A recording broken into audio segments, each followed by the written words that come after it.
എന്റെ മേലെ സ്വലാത്ത് പറഞ്ഞാൽ ഗഫറല്ലാഹു ലഹു ദുനൂബ 80 സന 80 വർഷത്തെ ചെറുദോഷങ്ങൾ അല്ലാഹു തആല പുറത്തു കൊടുക്കും. ഖീല സ്വഹാബാക്കൾ കേട്ടാൽ യാ റസൂലല്ലാഹ് തങ്ങളുടെ മേലെ സ്വലാത്ത് ചൊല്ലേണ്ടത്. കൈഫ സ്വലാത്തു അലൈക എങ്ങനെയാണ് തങ്ങളുടെ മേലെ സ്വലാത്ത് ചൊല്ലേണ്ടത്?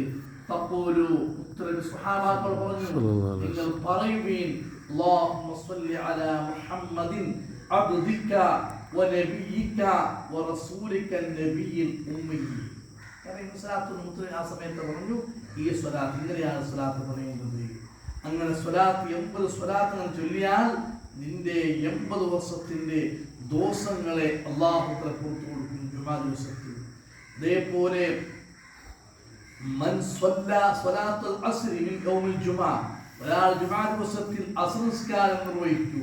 فقال قبل ان يكون من مكانه ആ നിസ്കരിച്ചിട്ട് ആ ദച്ചിട്ട് എണിക്കുന്നു മുന്നോളൂ اللهم صل على محمد النبي الأمي وعلى آله وسلم تسليما എന്ന് 80 വർഷം ചെന്നെങ്കിൽ അവന്റെ 80 വർഷത്തെ ദോഷങ്ങൾ അല്ലാഹു തആല പുറത്തു കൊടുക്കും. അതുപോലെ കുതിബത്തുൽ ഇബാദത്ത് 80 സന 80 വർഷം അവൻ ഇബാദത്ത് ചെയ്തതിന്റെ പ്രതിഫലത്തെ അവർക്ക് രേഖപ്പെടുത്തുമെന്ന് ഹബീബുനാ റസൂലുള്ളാഹി സ്വല്ലല്ലാഹു അലൈഹി വസല്ലം. ജുമാ ദിവസത്തിൽ സലാത്തിന്റെ മഹത്വം പറയുകയാണെങ്കിൽ ഒരുപാട് ഇൻഷാ അല്ലാഹ് ഖല്ലാദ് ഇബ്നു ഗഫീർ റളിയല്ലാഹു അൻഹു ആ മരിക്കുന്ന സമയത്ത് അദ്ദേഹത്തിലേക്ക് സ്വലാത്തിന്റെ കാരണം കൊണ്ട് അല്ലാഹു വലിയ ബഹുമാനം കൊടുത്തു. അത് എന്താണ് നാളത്തെ ക്ലാസ് എടുക്കുന്നതൊക്കെ മനസ്സിലാക്കാം. ചുരുക്കി പറഞ്ഞാൽ ജുമാ ദിവസത്തിൽ ധാരാളം സ്വലാത്ത് ചൊല്ലിക്കണം.